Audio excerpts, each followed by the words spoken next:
రంగంలో సాటి లేని వైద్య నిపుణులు డాక్టర్ చావా ఆంజనేయులు గారు, Asian ENT and laser treatment centre, Hyderabad.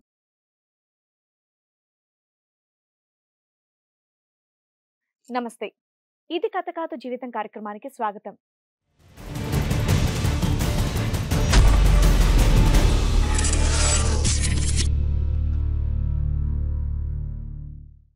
కట్టుకున్న భార్యనుండగా పడక సుఖం కోసం వయస్సు దగ్గరికి వెళ్ళాడు నా భర్త అని అంటోంది శిరీష. తన భర్తని మార్చి తనతో పాటు పంపించమని చెప్పేసి కోరుకుంటోంది. ఈ కార్యక్రమంలో మనతో పాటు ఉన్నారు ప్రముఖ హైకోర్టు అడ్వకేట్ రమ్య ఆకుల గారు. నమస్తే మేడం. నమస్తే. ప్రముఖ సైకియాట్రిస్ట్ డాక్టర్ కళ్యాణ్ చక్రవర్తి గారు. నమస్తే sir. So Kalyan sir, Ramya madam, Sirisha తన సమస్యతో ఇక్కడి వరకు వచ్చిందనమాట. అసలు తనకు వచ్చినటువంటి సమస్య ఏంటి అనేది తనని అడిగి తెలుసుకుందాం. శిరీష గారు చెప్పండి. మాది ఆంధ్ర మేడం, నందిగామ. అక్కడి నుంచి వచ్చాను. అమ్మ వాళ్ళు మేము వచ్చేసి పేదవాళ్ళం. అమ్మ వ్యవసాయం చేస్తూ ఉంటది. ఇంకా నాకు మా ఎదురు వచ్చేసి మా అమ్మ వాళ్ళకి 3 పిల్లలు, అన్న వాళ్ళు వచ్చేసి 2 ఉన్నారు, నేను ఒక చెల్లిని. అట్లా అల్లారు ముద్దుగా వేయించినారు నన్ను. కాలేజీలో జాయిన్ చేశారు నన్ను. జాయిన్ చేసుకుంటే పోతూనే ఉన్నా. నా సంవత్సరం దాకా బాగానే కంటిన్యూగా చదువుకున్నా, బాగానే ఉన్నా. ఫస్ట్ ఇయర్ అయిపోయింది. ఓకే, ఫస్ట్ ఇయర్లోనే ఒక అతను పరిచయం అయ్యాడు. అట్లా inter first year, degree first year. Okay, అట్లా పరిచయం అయ్యాడు ఒక అబ్బాయి. అట్లా లవ్ అని చెప్పేసి బాగానే కంటిన్యూ అయినాం, బాగానే ఉన్నాం, మంచిగా ఉన్నాం. అట్లా లవ్ చేసుకుంటే కంటిన్యూ చేసుకుంటున్నాం. తర్వాత మ్యారేజ్ చేసుకుందాం అని చెప్పిన మ్యారేజ్ చేసుకున్నాం. అన్నీ అయిపోయింది. లవ్ 1 సంవత్సరం చేసుకున్నాం మేడం. సంవత్సరం చేసుకున్నాం. సంవత్సరం తర్వాత మ్యారేజ్ చేసుకుందాం అని చెప్పిన మ్యారేజ్ చేసుకున్నాం. బాగానే ఉన్నాం, అన్నీ బాగానే ఉన్నాయి. ఇలా అమ్మ వాళ్ళ తరపున కొంచెం ఒప్పుకోలే మేడం. ఎందుకు ఇట్లానే ఇప్పుడే చిన్న వయసులో పెళ్ళింది చేసుకున్నాం అట్లా అన్నారు. నాకు ఇష్టమైంది మమ్మీ, నేను చేసుకుంటా అని చెప్పిన. అయిపోయింది అట్లా. పెళ్ళి అయిపోయింది. ఎన్నేళ్ళు అవుతుంది పెళ్ళైన తర్వాత చెప్పిన? 3 సంవత్సరాలు అవుతుంది. పెళ్ళి 3 ఏళ్ళు అవుతుంది. 3 ఏళ్ళు అవుతుంది. అట్లా చేసుకున్నా. నాకు ఆరోగ్య పరిస్థితి బాగాలేదు. ఇంట్లో వాళ్ళకి తెలిసి పెళ్లి చేసుకున్నారా, మీరు లవ్ మ్యారేజ్ చేసుకున్నారా? లవ్ మ్యారేజ్ చేసుకుంటా చెప్పిన అమ్మ వాళ్ళకి. ఎమ్మట్లోనే చెప్పలే మేడం. తర్వాత 1 సంవత్సరం తర్వాత చెప్పిన. గొడవల తర్వాత అమ్మ వాళ్ళు ఒప్పుకోవాలి. తర్వాత చిన్నగా ఒప్పుకున్నారు సంవత్సరం తర్వాత. అట్లా లవ్ చేసుకున్నాం, బాగానే ఉన్నాం, మంచిగా ఉన్నాం. నాకు ఆరోగ్య స్థితి బాగాలేదు, బాగా అంటే లేడీస్ ప్రాబ్లం ఉంది. అట్లా బాగానే ఉంటున్నాం, మంచిగా ఉంటున్నాం. ఇంకా చిన్నగా దూరం పెట్టేసినాం. ఆయన దగ్గర ఉండకూడదంటే భార్య భర్తలు. అట్లా ఫోన్కి వచ్చేసి మెసేజ్లు వస్తూ ఉన్నాయి. తర్వాత మెసేజ్లు చిన్నగా వస్తున్నాయి. ఏందని చూస్తే ఇట్లా ఒక అమ్మాయి మెసేజ్ చేసింది మా ఆయన ఫోన్కి. మెసేజ్ వస్తుంటే మెసేజ్ ఏందని చూస్తే ఇట్లా ఒక అమ్మాయి ద్వారాగా మెసేజ్ వచ్చింది. ఏందని చూస్తే ఇట్లా కలుద్దాం ఇట్లా అని మెసేజ్లు వచ్చినాయి. ఇట్లా నేను దూరం పెడితే ఇట్లా చేస్తున్నామని తప్పని అడిగిన మా ఆయన్ని. లేదు చేయలేదని చెప్పిన. అక్కడికి గుడ్డిగా మా ఆయన నమ్మేసిన.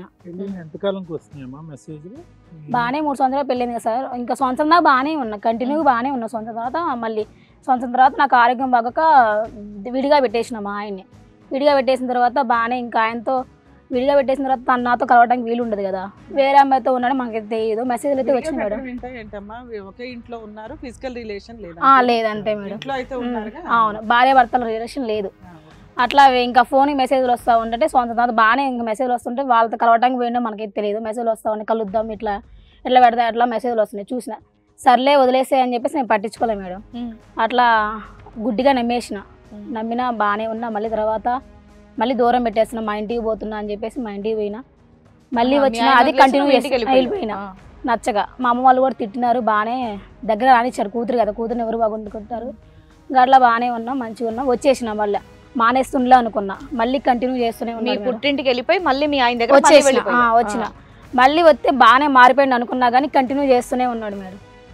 అది నాతో అయితే ఉండట్లేదు. మరి ఎవరితో ఉన్నాడు నాకైతే తెలియదు. నాకైతే మా ఆయన కావాలి అంతే. అంటే వేరే మెసేజ్లు వస్తున్నాయి అని చెప్తున్నారు సార్. వేరే మెసేజ్లు వస్తున్నాయి. ఫ్రెండ్స్, నేను పనిచేసే కాడ అట్లా మేడం, వేరే వాళ్ళ ద్వారా మెసేజ్లు వస్తున్నాయి కదా, నాతో ఎలా ఉంటాడు మళ్ళీ? కన్ఫర్మ్ చేసుకుంటామంటే మెసేజ్లు వస్తున్నాయి కదా. వేరే అమ్మాయిని గుడ్డిగా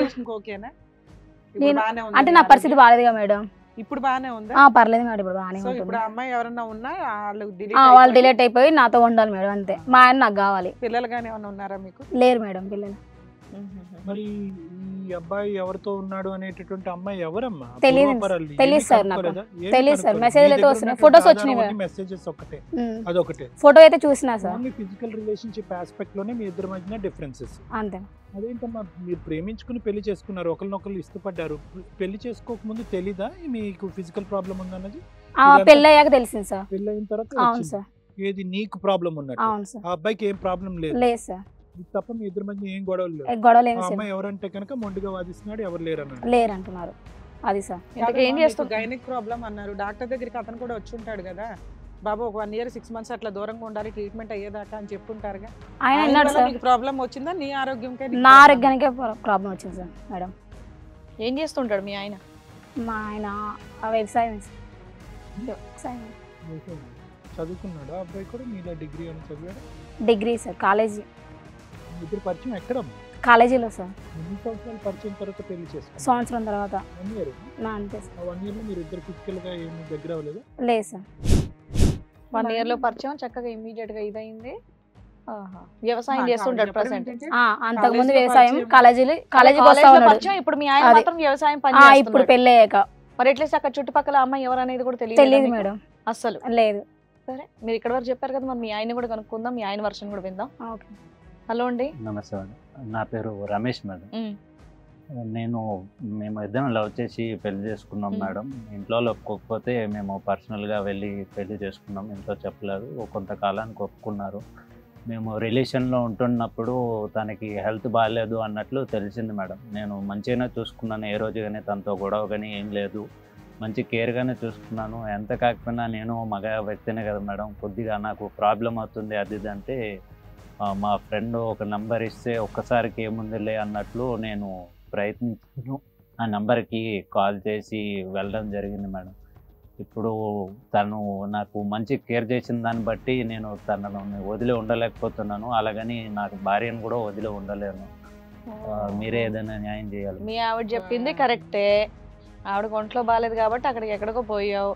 ఇప్పుడు ఆ అమ్మాయి కూడా నచ్చేసింది నీకు, అంతేనా మేడం? అంటే తను రిలేషన్ లో లేనప్పుడు తను నాకు చాలా చేసింది, అందుకని అమ్మాయిని ఇప్పుడు మోసం చేయలేక. అందుబాటులో లేదు కాబట్టి నువ్వు సైట్ ట్రాక్ తొక్కాను అంటున్నావు, అవునా? ఇప్పుడు ఈవిడ అందుబాటులోకి వచ్చింది, నువ్వు ఫిజికల్ నీడ్స్ కోసం ఒక అమ్మాయి దగ్గరికి వెళ్ళావు అంటే ఫోన్లో వచ్చిన ట్రాన్సాక్షన్ మీకు ఇది అంటే మీలాంటి కస్టమర్స్ ఆ అమ్మాయికి బోల్డ్ మంది ఉండుంటారు కదా, అయినా అమ్మాయితో ఉండాలనుకుంటున్నావా?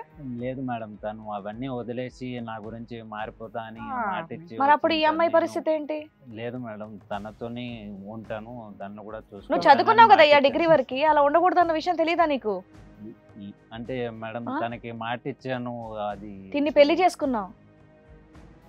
మనిషి ఎక్కడ ఉన్నావు, మనసు అక్కడికి వెళ్ళిపోయింది అంటాం. అమ్మాయి పేరు ఏంటి? నువ్వు కనెక్ట్ అయినటువంటి అమ్మాయి బయట అమ్మాయి Jayashree. Jayashree. Hit TV presents like, share, comment. TV వాళ్ళకు కూడా నేను ఒక సర్ప్రైజ్ ఇద్దాం అనుకుంటున్నాను. మీరు మాత్రమే జెస్సీ ఎందుకు అయ్యారు? ఇలాంటి అమ్మాయిలకి పిలవడానికి బాగుంటుంది. చందు సాయికి like you and have a జనాలకి ఒక పేరు నచ్చిందంటే దీనికి ఒక ప్రాసెస్ ఉంటుంది. ఎందుకు ప్రాసెస్ డైరెక్ట్గా వెళ్ళిపోదాం. ఏదైనా ఒకటి మర్చిపోయినావా నువ్వు? ఏం మర్చిపోయావు?